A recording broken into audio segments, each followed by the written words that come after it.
My name is David Melgar. I'm the creative director and designer for JOYRICH, and I am from Riverside, California, and we're here at my design studio in West Hollywood.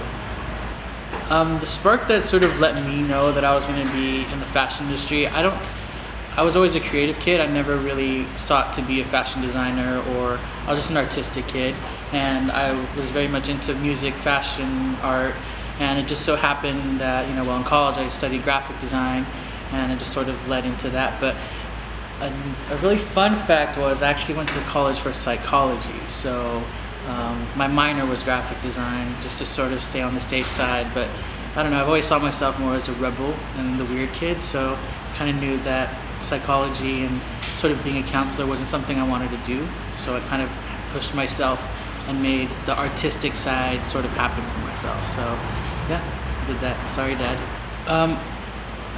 I knew it was sort of going to take off. I didn't know it was going to take off. I just knew that my vision in fashion and my style was a little bit different.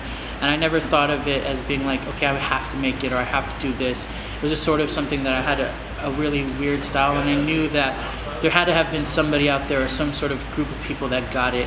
And it just sort of became a snowball effect from like coming out to LA, doing internships, meeting certain people, and it just sort of snowballed into what it is now. And I mean, even from 4 years ago to where we're at now, just to see where the brand has grown, it's amazing to see that, we're not a typical brand. I don't design in a very commercial way.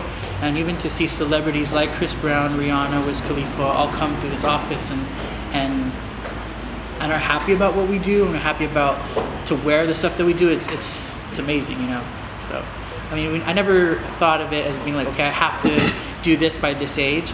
I was just a weird kid and just wanted to have an outlet, whether it be through music, fashion, art, or whatever. And it just so happened that, it's here, and I'm blessed that it's actually picked up with how much it has.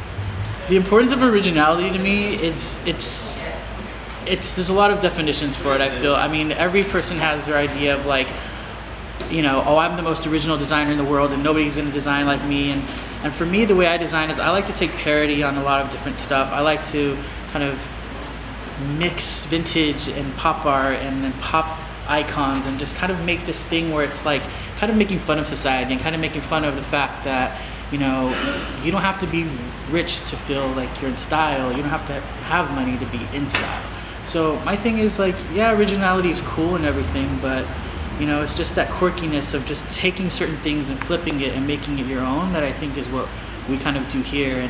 And it's just, I guess it becomes original in a way, but I don't strive to be the most original designer on earth where it's like I'm going to reinvent a jacket and, have everybody wear plastic wrap as pants or something. I'm not that type of designer. I just want people to feel comfortable and feel like they could express themselves in what we do.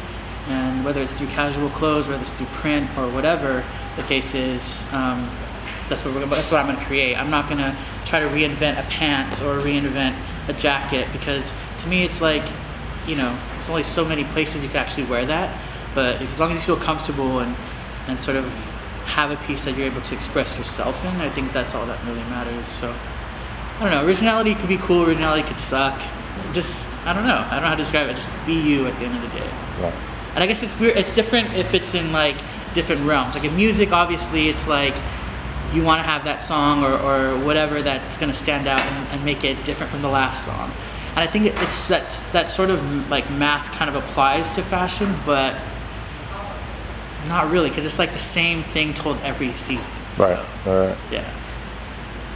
3 words to describe my style is comfortable, weird, and funky. Yeah. I'm always keeping in mind actually like how I can tell a story. Like I was saying, I always keep in mind when I'm designing is how to sort of tell the same story again. And that, I mean, it's like I said, I don't really design too much crazy cut. It's just mainly a jacket with different fabrication. So it's how am I going to tell the story again with different fabrics, with different presentation, with different print. And that's sort of what I keep in mind. Just keeping in mind our customer and sort of like how they're going to be able to walk down the street and sort of the same jacket but in a new different season. So I keep my customers in mind. I keep a lot of different type of people in mind. I keep the fact that like, our customers expect something a little bit different than what's out in the market. So I kind of try to like push myself into making something that's a little bit more out of the ordinary, out of the box every time I design. Kitty, kitty.